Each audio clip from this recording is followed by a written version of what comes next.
patut kita renungi apa yang disampaikan oleh Imam Ibnu Qayyim.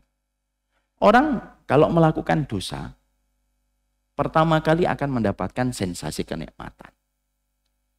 Pasti. Orang pertama kali mencoba narkoba, nikmat.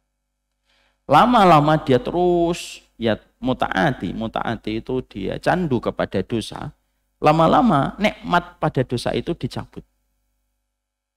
Dan dia tidak lagi merasakan kenikmatan. Tapi ketika dosa itu tidak lagi bisa merasakan kenikmatan, dia pun tidak bisa keluar dari lingkaran dosa yang telah dia masuk ke dalamnya ketika tidak bergegas untuk keluar dan bertobat. Makanya kenapa ada perintah taubat, istighfar, taubat, istighfar. Karena kalau enggak, akan sampai pada satu proses yang paling parah. Dosa itu sebagaimana lumpur hidup. Semakin banyak kamu bergerak, semakin kamu disedot ke dalam. Dan tidak lagi memberikan kenikmatan. Kita tanya sama orang yang kena narkoba.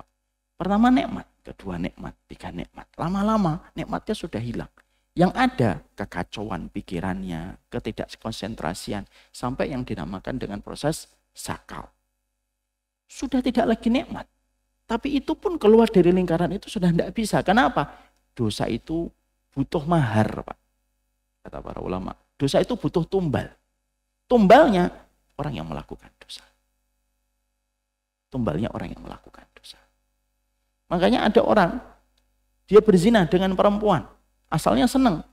Dia berzina, senang. Lama-lama terjadi banyak pertengkaran. Dengan perselingkuhannya, ketika sampai berzina, masuk hotel, check in, check out. Sampai akhirnya dia tidak lagi merasakan kenikmatan. Ketika sudah tidak terasa bahagia, dia tidak bisa lepas dengan begitu mudah. Akhirnya kacau, Pak, kemana-mana. Kehidupan dia menjadi berantakan, bisa kemana-mana. Kualitas kehidupan dia pun menjadi berantakan. Dan itu dimulai dari perzinahan. Yang asalnya nikmat.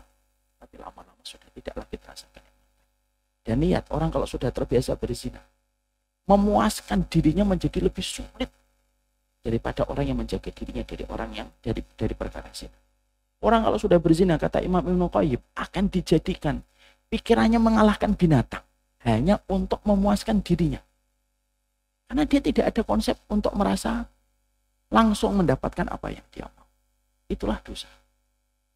Orang kalau tidak segera mendapatkan hidayah dari dosa, yang dikhawatirkan mati di atas perkara dosa itu. Makanya Ibnu Umar radhiyallahu anhu berkata, ketika mengingatkan kita semuanya, apapun dosa yang kita lakukan, segeralah kamu tinggalkan. Kalau kamu tidak segera tinggalkan dosa itu, maka Allah akan membuka dosa itu dan menjadikan dosa yang kamu lakukan dilihat sama orang. Sudah pernah saya sampaikan di sini. Allah itu punya sifat as-sattar, Pak. Sattar itu apa sih? Sattar itu maha menutup. Jadi kalau ada orang melakukan dosa, fulan ini melakukan dosa, Allah itu saking begitu besar rahmatnya kepada manusia ketika dia melakukan dosa, Allah tutupin itu. Supaya orang itu tidak tertelanjangi ketika dosanya langsung dibuka sama Allah. Kalau kamu baru melakukan 1 kali, 2 kali, 3 kali, 4 kali dosa, Allah tutup. Ini satarnya Allah. Satar itu maha menutup. Namanya satar. Satar itu maha menutup. Ditutupin, Pak, dosa itu. Makanya kita kalau bermuamalah sama orang, kok ngelihat dosanya, apa yang Allah perintahkan untuk kita? Tutup dosa saudara. Itu saking Allah itu rahmatnya. Sampai kita yang melihat dosa itu, kita diperintahkan sama Allah. Dat yang dia bermaksiat kepada Allah, justru dat itu memerintahkan kita yang melihat dosa dari teman kita. Tutup. Itu saking rahmatnya Allah. Tapi kalau orang masih bermaksiat terus, tidak berhenti, ada 2 kemungkinan besar, kata Ibnu Umar. Dibuka itu, saternya dilihat sama setiap orang. Atau yang kedua, langsung dimatikan pada perkara dia melakukan dosa. Orang berzina, Pak. Dia berzina, ditutup sama Allah supaya tidak kelihatan. Tapi dia terus berbuat zina, tidak pernah berhenti dari zina yang dia kerjakan, maka ditarik saternya oleh Allah, zinanya kelihatan.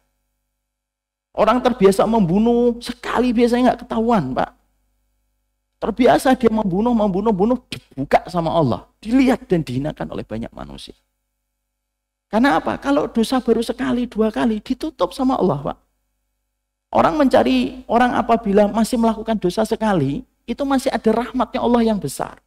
Dia ditutup. Dia biasanya tidak ketahuan.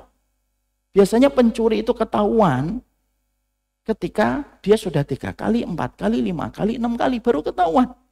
Tapi ada kok Ustadz baru sekali langsung ketahuan. Nah itu biasanya karena grogi. Nggak belajar dari YouTube tutorial untuk mencuri. Tapi kalau dia baru sekali, kalau kita merujuk kepada Ibnu Umar itu berkata, orang tuh kalau dosa sekali ditutup sama Allah. Ini ada kisah nyata, Pak. Saya dulu di Pamulang ada masjid, ada salah satu orang yang naudzubillah min dzalik. Insya Allah beliau sudah baik, sudah bertobat. Kita ambil ibrohnya saja. Ada orang yang mengambil kotak infak. Kotak infak terus berkurang 100 atau 50, 100 gitu. Nggak ketahuan, Pak. Qadarullahu yasha. Nggak ketahuan. Sampai pengurus masjid bersama dengan takmirnya, mereka rapat, ini siapa yang ngambilnya sih dikit-dikit 50, 100. Tapi kelihatan kotak infak asalnya ada yang ngeliat 300, tiba-tiba sorenya sudah tinggal 200. Terus qadarullahu yasha, begitulah cara Allah Pak ngatur. Kadang-kadang itu tidak terduga kan. Kadang-kadang kalau kita ngelihat kenapa ya dia bisa melakukan kejahatan di situ, kenapa nggak di sana? Allah kalau sudah ngatur hatinya manusia yang sudah banyak bermaksiat itu gampang Allah membukakan makarnya. Allah itu gampang membuka makar seseorang itu gampang. Setinggi apapun jabatanmu, menyembunyikan dosa, menyembunyikan kejahatan, gampang bagi Allah membuka makar. Kita kembali kepada peristiwa ini. Insya Allah beliau adalah orang yang baik, sudah bertobat. Akhirnya ada salah satu jamaah anak muda. Yaitu anak muda yang ikut di masjid itu baru punya handphone, Pak. Yang di dalamnya bisa ngerekam. RAM-nya cukup lumayan besar, memorinya cukup lumayan besar. Ditaruhlah handphone di salah satu rak buku, rak Al-Quran yang mengarah ke kotak infak. Udah diletakkan, iseng-iseng aja dia. Udah setelah itu dia sholat, dia ini. Malamnya dia ambil itu handphonenya, terus dia cek. Qadarullah ketahuan, Pak. Yang ambil ketahuan akhirnya. Terekam dengan jelas. Pada saat itu belum ada CCTV kayak sekarang yang murah. Dulu masih mahal. Dengan izin Allah ketahuan yang ambil itu.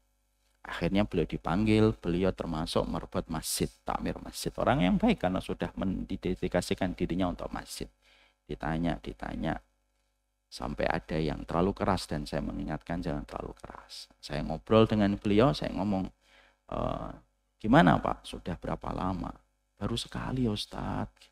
Itu pun baru sekali. Saya harus mengatakan, maaf ya Pak, saya teringat perkataan Ibnu Umar.